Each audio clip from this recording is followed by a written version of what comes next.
بەر لە دروستکردنی قەوارەی زایۆنی لەسەر خاکی داگیرکراوی فەڵەستین چەند وڵاتێکی دیکە پاڵێوراو بوون بۆ ئەوەی دەوڵەتێک بۆ جوولەکەکانتیاندا دروست بکرێت. لەوانە ئەرجەنتین، ئۆگەندا، نیمچە دوورگەی سینا لە میسر، ویلایەتی بۆڤالۆ لە ئەمریکا و شاری بیرۆبیجان لە یەکێتی سۆڤیەت. دوجار دوای هەوڵەکانی بزوتنەوەی زایۆنی دەوڵەتێک بۆ جوولەکە لەسەر خاکی فەڵەستین دروست کرا. دوای جەنگی جیهانی یەکەم بە پێی پەیماننامەی سایکس بیکۆ فەڵەستین کەوتە ژێر داگیرکاری بەریتانیا. لە ساڵی 1970 حکوومەتی بەریتانیا بەڵێنی بەلفۆری بە بزوتنەوەی زایۆنیدا بۆ بنیادنانی دەوڵەتێک لەسەر خاکی فەڵەستین. ئەمەش ڕێگەی بۆ دامەزراندنی دەوڵەتی ئیسرائیل خۆش کرد لە ڕێگەی ئاسانکاری بۆ کۆچی جوولەکەکان لە وڵاتانی جیهانەوە و دەرکردنی دانیشتوان و ڕووخاندنی گوند و ماڵەکان و ئەنجامدانی کۆمەڵکوژی فەڵەستینیەکان.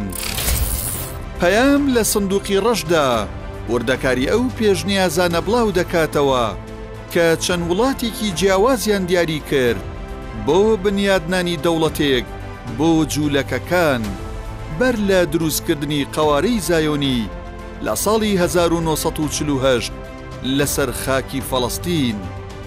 ئەو وڵاتانەی پاڵێوراو بوون کە تیاندا دەوڵەتێک بۆ جوولەکەکان دروست بکرێت پێش فەڵەستین. نیویۆرک لە ئەمریکا پێشنیازێک بوو لەلایەن مۆردخای مانیۆل نواه دیبلۆماتکار و ڕۆژنامەنووسی جوولەکەی ئەمریکی بۆ ئەوەی وڵاتێک بۆ جوولەکەکان لە شاری بۆڤالۆ لە ویلایەتی نیویۆرکی ئەمریکا دروست بکرێت لە ساڵی 1825. بەڵام ئەم پێشنیازە لەلایەن ناوەندە جوولەکەکانەوە پێشوازی لێ نەکرا.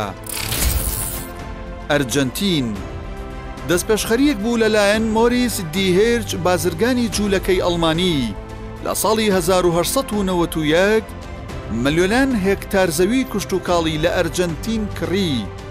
بەڵام بەهۆی قەیرانی ئابووری ئەو وڵاتەوە جوولەکەکان کۆچیان کرد و بیرۆکەکە سەری نەگرت. ئۆگەندا لە ئەفریقیا پێشنیازێک بوو لەلایەن چمبرلین وەزیری مستعمراتی بەریتانیا لە ساڵی 1903 بۆ دروستکردنی وڵاتێک بۆ جوولەکەکان لە ئۆگەندا. بەڵام پێشنیازەکە بە توندی ڕەت کرایەوە لەلایەن چالاگوانانی بزوتنەوەی زایۆنیستیەوە کە پێیان وابوو فەڵەستین تاکە شوێنی گونجاوە بۆ دروستکردنی دەوڵەتەکەیان.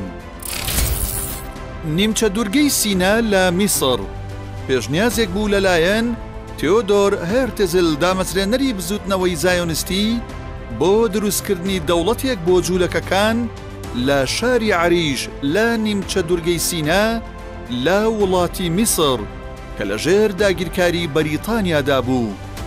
بەڵام سوڵتان عەبدولحەمید سوڵتانی دەوڵەتی عوسمانی ئەو بیرۆکەیەی ڕەت کردەوە.